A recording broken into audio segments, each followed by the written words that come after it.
Merry Christmas from the Escape to the Magic podcasts. We're your hosts. I'm Randy. I'm Dack. And here we are, Christmas week. Yeah, so Merry Christmas, everyone. By the time this episode drops, so I don't know if people know this or not, but we don't typically record every single week. A little behind.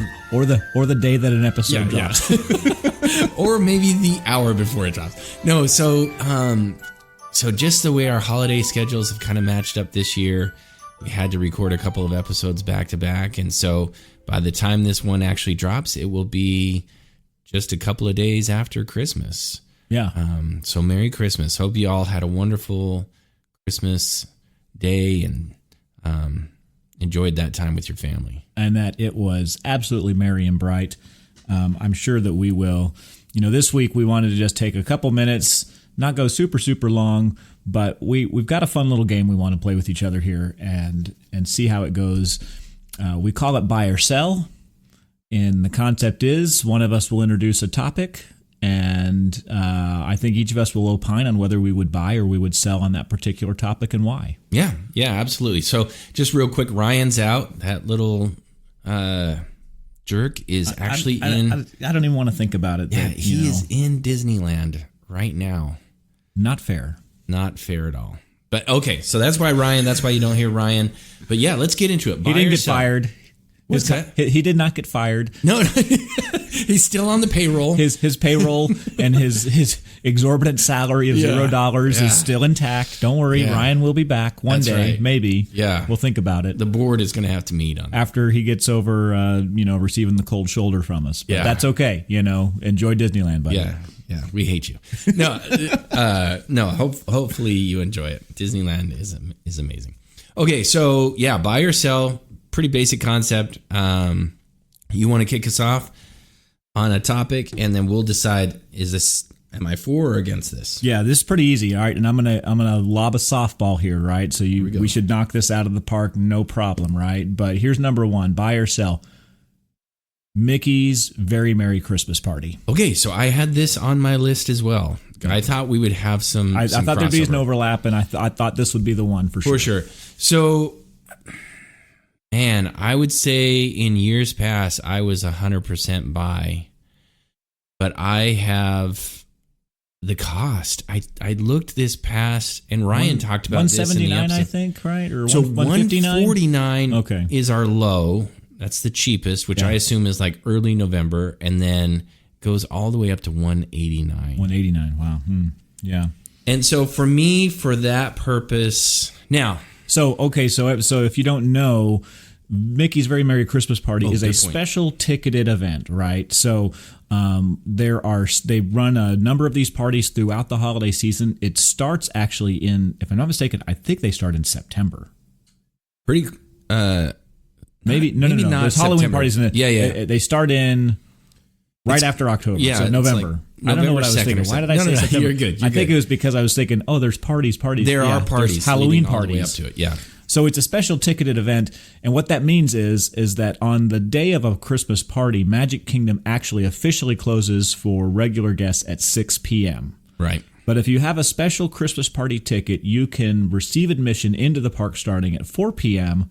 for the party that officially starts at 7 p.m., and then the park will stay open till midnight. Right. And during that time, there's all sorts of stuff going on. You, in addition to having a smaller crowd at the park, because it is a limited ticket event, they typically do sell out, but it's a smaller crowd. They'll have special attractions. They have special shows. They have even a fireworks show is a little bit different. There are free snacks, right? So cookies and cocoa. Cookies and chocolate milk and other drinks actually available for free during the Christmas party. Yeah.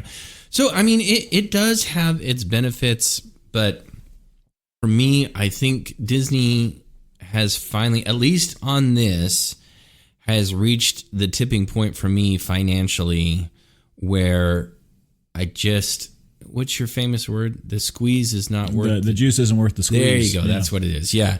It just, they've priced me out. And maybe I would feel differently if I had never done this before. And I'd never been to a Christmas party, But having been before, I think until it becomes a little bit more affordable. I think my question is this, right? And you're the travel agent, so you know this off the top of your head better. I'm an annual pass holder, so I don't pay attention to this, right? Yeah. But what's the price comparison for a Christmas party ticket to a regular park ticket for the same days? Great question. So I would say, again, it's that tiered pricing. So as you get into the busier parts of December, that price is going to go up.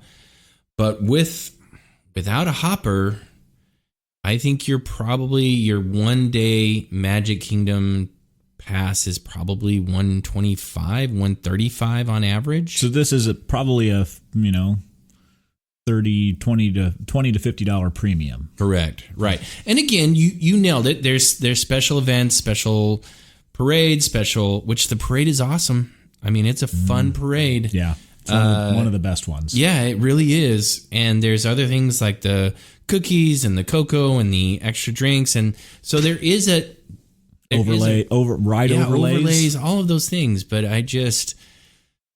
for me, those additional items are not worth the extra $40, $50 that I'm going to pay potentially. Not to mention that with the party, even if I show up at 4, I go till midnight and I just take every ounce of it that I possibly can, I'm still 7 hours, whereas a regular park day at Magic Kingdom, a non-party day, I'm getting 9 to 6. Yeah. Typically, a party day is not, park hours are typically 9 to 6. I'm sorry. What I'm meaning is like on a regular day, a non-party day, I'm there 9 to 11 most nights at Magic Kingdom. Oh. So I'm getting a close to 10 to 12 hour day out of it, maybe longer than a 12-hour day. If I really want to say I'm just, going to rope drop to park close, I'm getting more time out of a regular park day ticket. So for me, it's not worth it. I'm a sell. I will. Okay. You're a sell. I'm gonna go buy, and let me tell you why. Let me tell you why. So I know your last Christmas party experience wasn't the best one. It's been a while since you've been. I have been to one recently. It was fantastic. I think they've gone back to and tried their best to recapture a lot of the magic that they originally had that made these Christmas parties so great when the tickets were a lot less expensive too, right? I mean, they used to be like, if I remember correctly, they were like $100, maybe $120. So I definitely feel you on the inflationary side of it on the price point. But I think that there's actually other reasons where you would want to buy on this one, and it has nothing to do with whether you go. Because on Christmas party days, Magic Kingdom crowds during the regular day are at their lowest. Yeah, because people are not willing to typically pay full price for a half day, because the park's only, it closes at 6. You have to have a special wristband to stay inside the park, and, they start distributing those at 4. You can have both, by the way. Right. So you could technically buy both tickets if you wanted to, or if you're an annual pass holder, you would just buy the additional Christmas party ticket. But so that's one thing. I think that actually you want Christmas parties because it actually does relieve some congestion at the park. It provides those extra days where you're going to get a crowd level of a 2 or a 3. Yeah. Yeah, I agree. And I know that because we literally just experienced that on our recent trip as a family about a month ago. The second thing is this. I love it because this is one of those times when you really do get some extra special sauce into the whole thing, right? Like it does come together. The last party we went together, you and I, treats were not particularly good. It was way overcrowded. Yeah. Right. It was like they said that they'd limited it, but there was twice as many people there, I felt like, as there were, and this was during COVID times, right? Yeah, so theoretically they were, limiting the crowds, and I'm like, this is as big as a crowd has been since I've been coming to the parks ever. Right. It was not a lot of fun. The wait lines were really long. They've gone back, and I think they've fixed it to the point where, it was great. And I enjoyed the snacks. I enjoyed the crowds. I enjoyed all of the attractions. And there's something that's special with this. When we went and we did a Christmas party recently as a family, we decided to go in our pajamas. Mm-hmm. Yeah. And it was okay. I mean, it just felt like the right thing to do, and we were totally at ease and comfortable with it. And I think everyone just had such a great time. For me, that's one of those things that you don't have to do it every time. Right. But to make sure that it is out there as an option, it's worth it. So I'm a buy. It's super magical. I mean, it's not like a hard sell for me. Yeah, now you're waffling. Yeah, a little bit. What I should have said earlier it's okay, is I it's think like your a points are valid. 49-51 type of buy or sell. It would be a tough decision.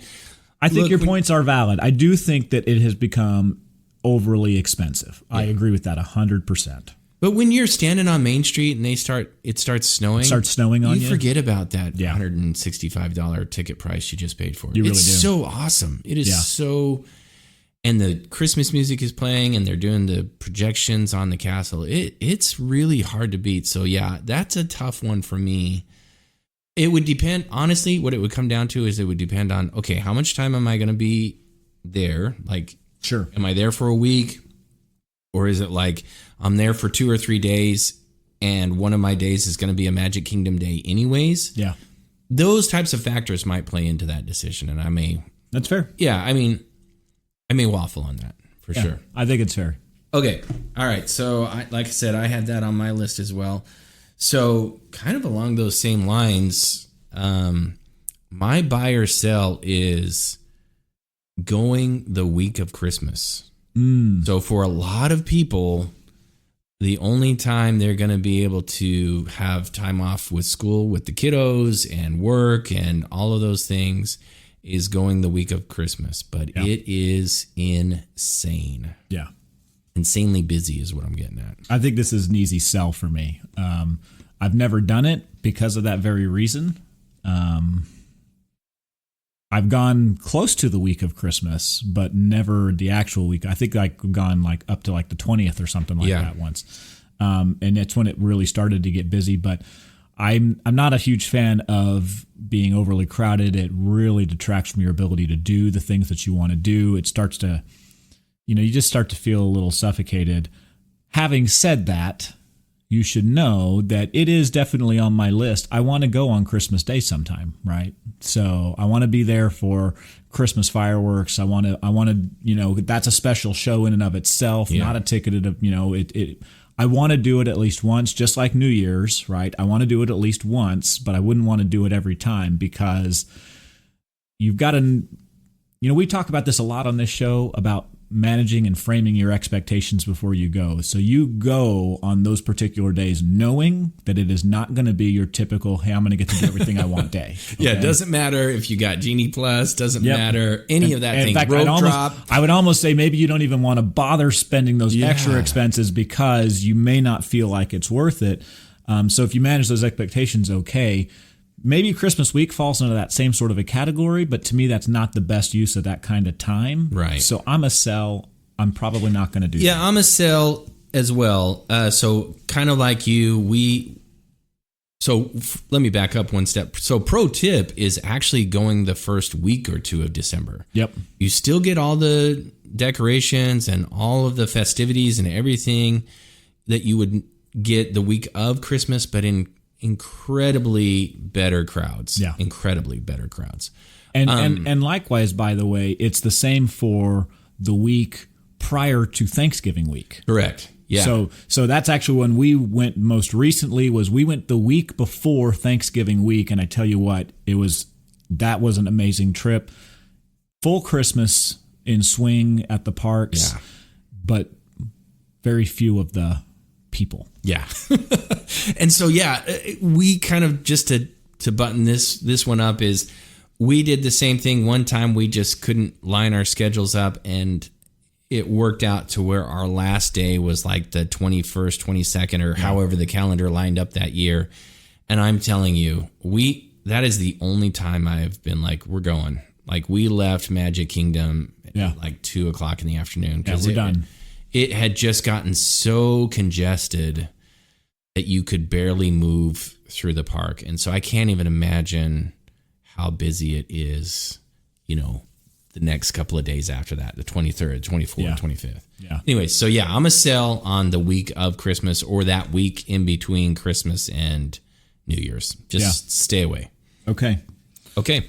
So how about this one? I think I know exactly where you'll go with this, but every year in Disney Springs, they do a thing called the Christmas tree stroll. Dude, we are on the same we are on the same brain wavelength right now because that is on my your list as well. Yeah. I'm 100% buy on this. I knew you would be. Yeah, 100% buy on this. The only thing I wish they would do differently is I wish they would go back to having a designated area where all the trees are together. So rather than having to hunt for them. Yeah. So tell people a little bit more about what are we talking about here? Sorry, we should back up. So each year at Christmas time during they're at Disney Springs, they decorate trees and they're all themed to different Disney IPs. Everything from Star Wars to the Haunted Mansion tree is phenomenal. It's a black tree. Yeah. Yeah, it's a black tree. It's got Madame Leota coming out of it. It's all black and purple themed. Like it so looks amazing. Awesome. Yeah. There's, Alice in Wonderland and Snow White and all, Beauty and the Beast. The Beauty and the Beast one is absolutely gorgeous. One of those situations where you look at some of these trees and you're like, I wonder if I could mimic that and put a tree like this in my home. And you're like, no, I can't. Yeah, it's just the decor on them and the level of detail is so amazing. And so when they originally started this, they're kind of behind Earl of Sandwich and the Christmas store there at Disney Springs in Orlando. They had this trail and it was literally a sectioned off area of Disney Springs. And they probably had 20, 30 of these trees in this little area, and you could literally go from one to one to one to one. I think why they went away from this is it would get very backed up and very congested. In just that spot. Yeah. And of course, because people are wanting to see all these little details. Now what they've done is they've kind of spread them out throughout all of Disney Springs. Yeah, and they give you a little map and it gives you an area where you can go and hunt out and find these trees and then I think that from a congestion standpoint, there's about 20 or so. I think something like maybe that, 25 at the most. Yeah. But and literally the themes are everything. You've got character IP. Disney Vacation Club has a tree, right? And it's just some fun little things there. Yeah, it's amazing. Again, the only hesitant part of me is that it's a time commitment, to wander through all of Disney Springs. And again, if I'm only there for 4 days, am I going to go spend one of those days at Disney Springs looking for Christmas trees? Probably not. But if we're there a week or, 7 to 10 days, and then we decide, hey, we need a down day and a rest day, great fun activity for everyone. Yeah, I agree. These trees. I agree. I'm a buy on it as well. I don't think that you have to do the whole thing. I don't think you got to go find all of them. I think it is fun to be able to go along and see if you notice them. Because here's the thing, there's so much holiday decor up. Sometimes actually they'll fade into the background. You're like, oh, it's a Christmas tree. And your brain's just not picking up on, but it's a special Christmas tree, right? And so it's a little bit fun to see if you can attune your senses a little bit more, to see if you can take in those extra details as you're walking by to say, hey, let's go see what the theme of this is. You don't have to spend a lot of time. Right. You can go and admire it. You know me. I am a huge, huge fan of Christmas trees. Because of busyness and everything, I didn't even get all of my trees up this year. You usually have like 45 trees up in your house. I normally have, last year I had 9. Yeah. This year I only got half of that up, right? Wow. So I'm a big Christmas tree guy. I love them everywhere. I have a tree in my front yard that died, and it had a little bit of disease. And Kayla and I were talking about, well, what are you going to replace it with? And I'm not joking. I was like, oh, I'm going to put a pine tree right there because I'll have a live Christmas tree in the front yard. I don't think I'm going to get my way, but that's what my thought was, right? And so I think it's fun when you can see that and you go to Disney Springs, you're like, hey, yeah, Christmas trees, awesome. Yeah, and like I said, I love how it gives you some ideas of, oh man, it'd be fun to decorate this tree like that. Yep. Okay, my turn. So maybe kind of along those same lines, buy or sell, is hotel hopping.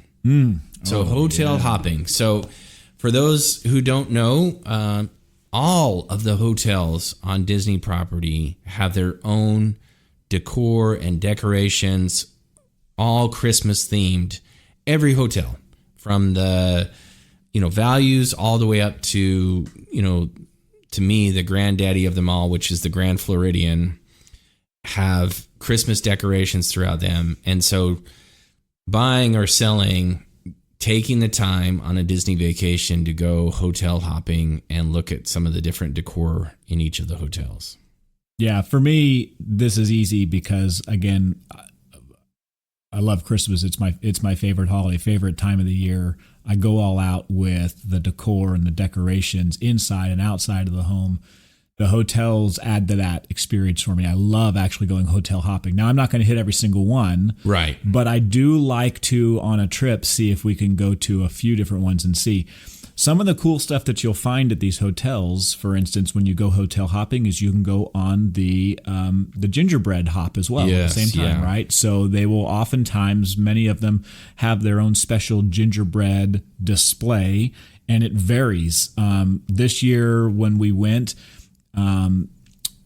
obviously we checked out, we saw the big one at the Grand Floridian, which is a full-size gingerbread house where, and by full-size, I mean there are people working inside of the gingerbread house selling gingerbread cookies. Okay. Yeah, and the smell of gingerbread smacks you in the face as soon as you my favorites. Open the, walk into the opening doors of the lobby. It absolutely does. And, in a plug for it, this is part of Disney's sustainability efforts because when they're done, they break the gingerbread homes down and it actually becomes food for the bees to create a lot of the honey. And it just kind of goes back into this cycle. And I think that's awesome, right? Right. Without becoming, overly, one way or another on those particular issues. I think that that's a great way, a great use for what they do. But, we saw the Grand Floridian's gingerbread house. We saw a big display at the Contemporary. Yep, that's a big one. We were at the Beach Club and they had a full-size carousel that was going around and around. I mean, 100% these things are made out of gingerbread and the accoutrements you'd find in a gingerbread house. So awesome. I highly recommend it. And to go along with our Christmas tree story, the trees. Yeah. The trees. Oh my gosh, the main tree you'll find in the lobby at these hotels, they're not just enormous, but they're absolutely gorgeous. Definitely something to look at. And for me, it's something worth taking time out of the park schedule to go and enjoy more of what takes place around the resorts. Yeah, and I mean, just to kind of put a capstone on what you were saying about the trees, probably my top 3-4 trees, I would say Wilderness Lodge. Absolutely gorgeous tree in there. If I grew up in Idaho and that whole lodgy feel of Yellowstone and just everything there and just how amazingly beautiful being in a big lodge like that is and seeing a gorgeous tree. The Animal Kingdom tree, there at Animal Kingdom Lodge, it's obviously themed out with all kinds of African decor and just gorgeous, absolutely gorgeous. And then again, I just can't get over it would be worth staying at the Grand Floridian just to stay at the Grand Floridian at Christmas time. Yeah. If you never took a step in the parks, which would be sacrilege. Yeah. But if you just absolutely decided, hey, we're just going to do like a Disney staycation and stay in a hotel and just enjoy all the amenities of that hotel, the Grand Floridian at Christmas time would be worth it. Yeah, I agree. Now, the tree and everything is. I will just throw out one little caveat when it comes to the hotel decor. That is a process in time. So unlike the parks, which literally transform overnight November 1st, and they change completely over from Halloween to Christmas, and it's like, how do they do it overnight? Go watch some time-lapse videos. It's pretty amazing. Yeah. They do it. Literally will transform it completely in one night. The hotels actually are a process that takes some time. I've been there before when we got to, we're in the middle of November, getting close to Thanksgiving. The Christmas trees are not up at all the hotels yet, right? And so, be aware of that as you go. Until you probably hit December 1st, you may not see the hotels in full decor and swing. But if you're there anytime in December, you'll see it, and I'd recommend it. So I'm a buy. Yeah. And again, you know, anyone who's listened to our show knows I'm a big California Disneyland fan. Same thing over on the West Coast. I mean, just the Disney does not hold anything back. The Grand Californian, I would put it right up there with Wilderness Lodge and the Grand Floridian, kind of a mixture of the two, of just this absolutely gorgeous tree, absolutely gorgeous decor all around. They have a huge gingerbread display in the hotel lobby. Nothing to the scale of the actual gingerbread house in the Grand Floridian, but it's always something, you know, beautiful there. Usually it's a game where they'll hide like hidden Mickeys all over, little peppermint Mickeys and stuff like that you need to find on this gingerbread display. And then they have a hot cocoa and cookie little mini store there in the lobby. Just a lot of fun there at Disneyland as well. So I couldn't skip the hotels without plugging when them. you were in Paris, is that part of the equation there? Yeah, so absolutely good question. Not to the scale. So they did have some Christmas displays up. I think I mentioned in the hotels we'd gone in, there was some general decorations, but in the park itself, absolutely decked out to the core. So yeah, Disneyland Paris absolutely Christmased out. Okay. All right, so here's my last one. Here's my last one for today. I think you probably got another one too. I got one more. So here's my last one, and hopefully yours will end on a higher note than mine. But here's the thing. So this year when we went, we noticed that there was a major change to Cinderella Castle. Oh. The dream lights are not on it anymore. Okay. And by the dream lights, I mean that in years past, and it's been many years now that they've actually done this, they put miniature Christmas lights all over the castle, so much so that when it lights up at night, it literally looks like Elsa's ice palace. Right. Yes. And wow, take your breath away, gorgeous. The dream lights are gone. It's now just a plain Jane overlay. And look, there's nothing plain Jane about their overlays, right? It literally can transform the castle, but no dream lights. So what do you think about that? I'm a hard sell on that. Yeah. I mean, that you're right. And what is mind-boggling to me is, you know, I don't know about your house, but my house, when I got lights all over it, you see them during the day and it's kind of not tacky, but just like, okay, like you see them. I don't know how they did that. Yeah. But you do not see like strings of lights all over the castle during the day. And so then at night when it lights up and in years past, you know, they have Elsa come out and they do this whole stage show, and it's awesome. Like, I mean, as a girl dad, having your girls there and they're watching Elsa and then she lights up the castle, it's phenomenal. Yeah. So I'm a hard sell. They need to come back with that. Yeah, I'm with you. I'm a hard sell. I'm cut from the cloth of Clark Griswold. The more lights on the house, the better. Cinderella Castle's no different. I think they need to bring that back. Yeah. I think that is, I mean, I was really shocked this year when they weren't there. Yeah, it was one of my expectations. We manage expectations so much when we talk about it on this show. That was one I wasn't prepared for, because I tend to like to go sometimes into the parks and not know, because I want to see and experience things, which is ironic since we're always talking about managing expectations.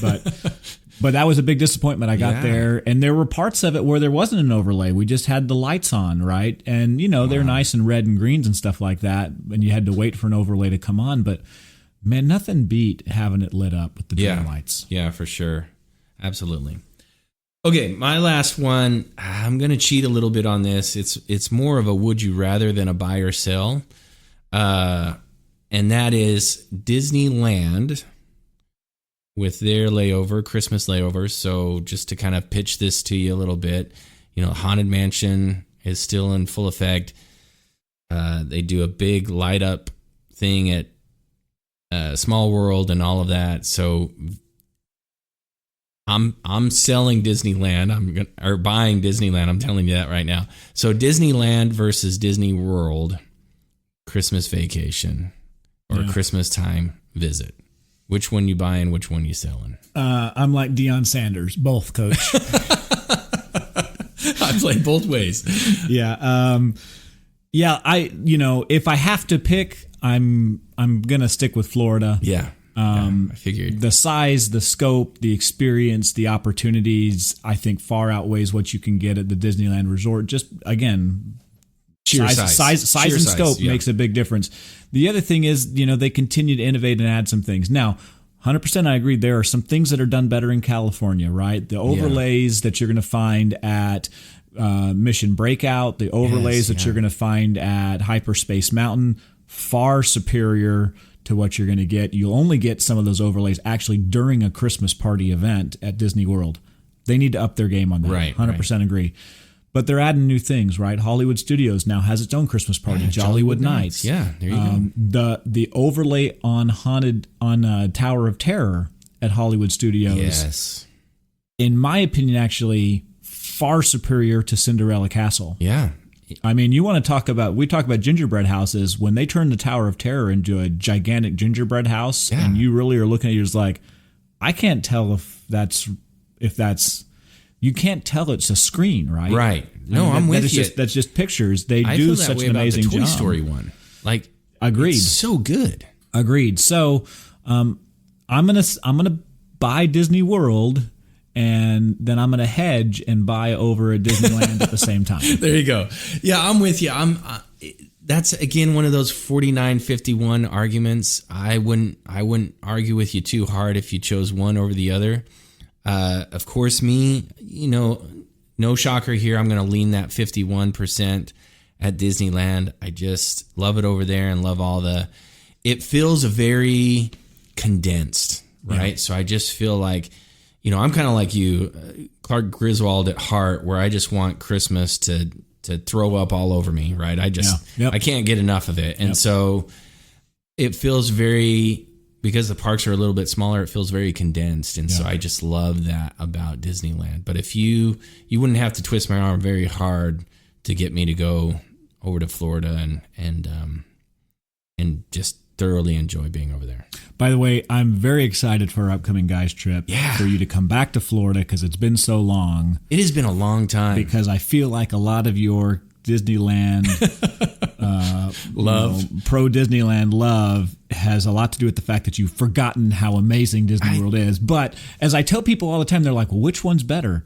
There's both. There's not an answer to that. Yeah. They are different. Yeah, which one's better? Yes, the answer is yes. There are similarities. There are some similar attractions, but they are different. You don't pick one or the other. Right. You say, hey, I'm going to visit both. Not at the same time, obviously, but that's really the objective there. So, fair question. Go Dion, both coach. That's right. All right, awesome. Well, this was a fun show. Like we said, we kind of wanted to keep it a little bit shorter than what we normally go. Just want to. Of course, we didn't do a very good job of that, but we wanted to keep it as short as we could. Hope you all have had a wonderful Christmas. Hope you have an amazing, safe, and happy New Year. Give us a like and a follow on all of our social media: Instagram, Facebook, TikTok, and. Thanks for listening in. See ya.